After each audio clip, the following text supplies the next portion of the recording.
friends, today I am going to unbox the Fujifilm Instax Mini 9.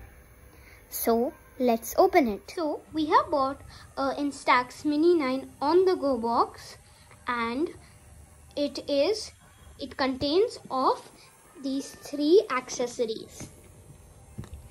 The Mini 9 camera included, the twin pack of films, and an Instax sling bag.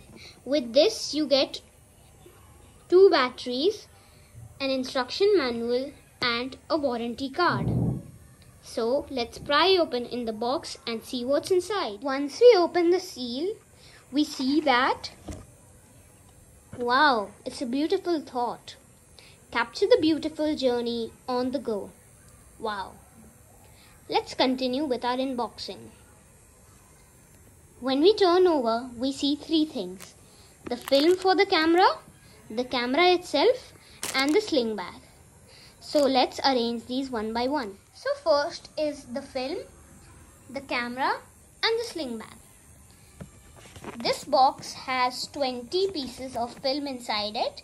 That means we can shoot 20 photos with it.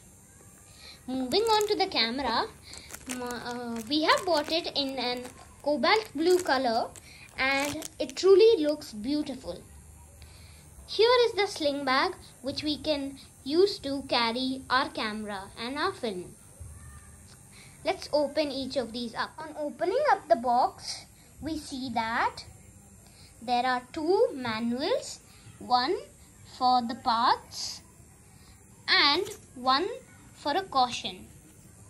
Then we have the Instax sticker, 2 batteries, the strap and a protective lens cover with the warranty certificate. I have covered the QR with the protective lens cover. And the main camera. It looks beautiful, doesn't it? Let's move on to the films. Here is the cute little sling bag for carrying our stuff. And finally we have our film, from which you can click adorable pictures like this one. So that is it for today, guys. I hope you enjoyed this video. If you did, like, share and subscribe. See you in the next one. Bye.